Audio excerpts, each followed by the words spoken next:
I hate to see you cry, I should've bought you flowers. Now I'm alone, I should've stayed another hour. It's hard to breathe, someone send me help.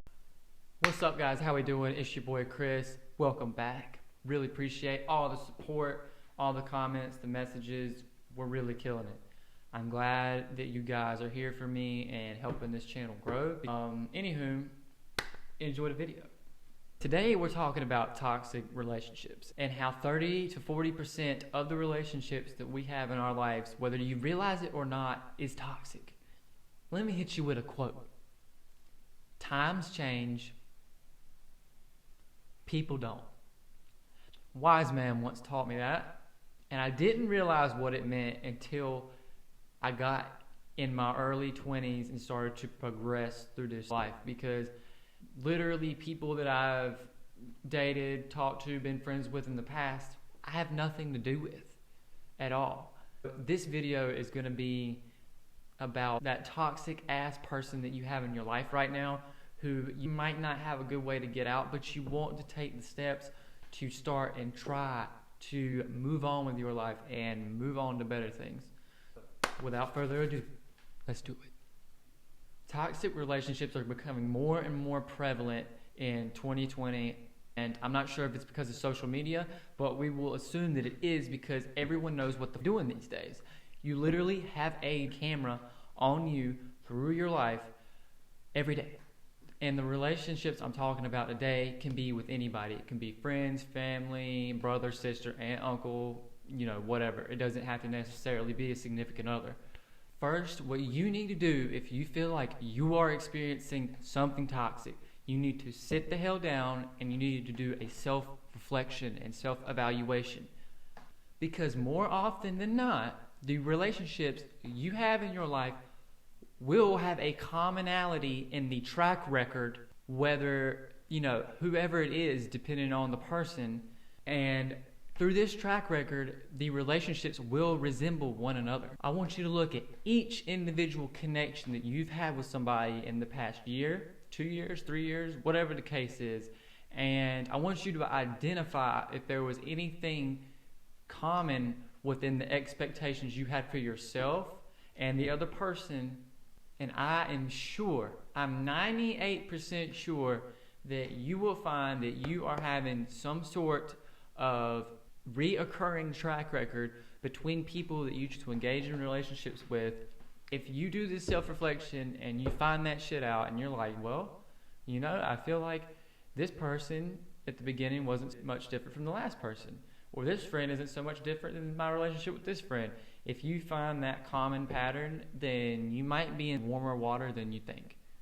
The next thing you should do is ask yourself, what am I looking for as a fundamental concept in the relationships that I'm engaging in? One common problem that we face in relationships these days, including me, I turn to the people who we're corresponding with to make us feel better about ourselves. If we try to put that validation within them, our sole existence on this earth is based off what this person feels about me, then more oftentimes than not, we're going to get heartbroken or we're going to get left in the dust. It's just how shit is. So if you're experiencing this sort of issue, something that really helped me out a lot was asking myself, is there anything that I need to change about myself so I can get the results that I want out of this relationship? Because you should never be going into something or later down the road think that you can try and change somebody. Would you ever go buy a car and then months down the road be like, I want to change this car. I don't like it. It's not the car I wanted. I want to put new seats in it, put new engine in it, spray paint the mother. It's not what we do. And the same thing should go for your relationships. You shouldn't try to change people down the road, because they should be accepting of you and you should be accepting of them. And understanding that about each other is really going to help you guys down the road. And this problem about wanting to change somebody is more often than not caused by our own unrealistic expectations involving the relationship. This will in turn lead to, gosh, this person isn't really who I thought they were. then we have a really big problem, because weeks down the road, you realize that, this person may have already hurt you 100 times by then, but you have this uncanny unwillingness to leave the relationship. Then you're stuck. And there is nothing worse than trusting somebody and losing that trust, or there is nothing worse than loving somebody only to see who they are not who we thought they were.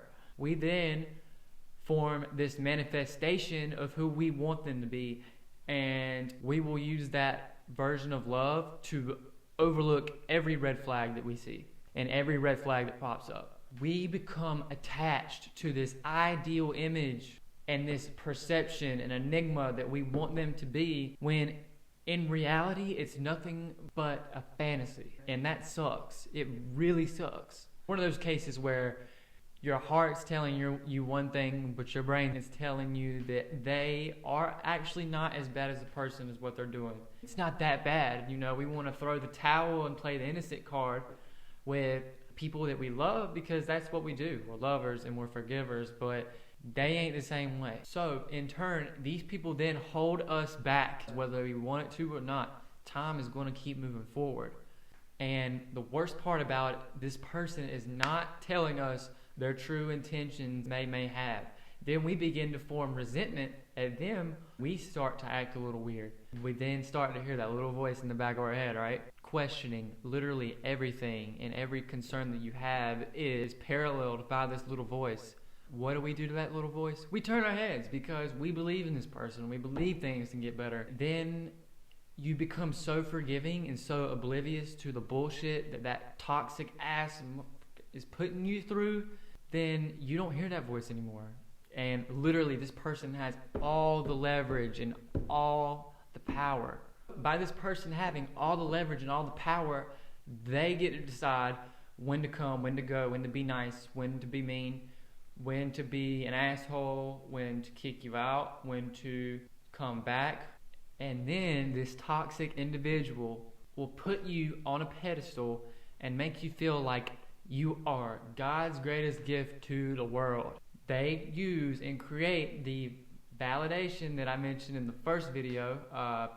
Go watch that if you haven't already. And this creates a thought process and the enigma that we are literally nothing without this person. Our self-esteem is low, our self-worth is low. Our entire existence becomes based around what this person thinks, says, and does involving us. Our existence is solely placed in the hands of how high or low they take you. Then your relationship transcends into monodependency. I don't know if I made that up, but there's codependency, then there's monodependency. And monodependency, mono is one way. They will begin to go hot and cold. They will create an issue or a problem to get you to chase, to want to show them how much you mean to them and how much you can't go on without them.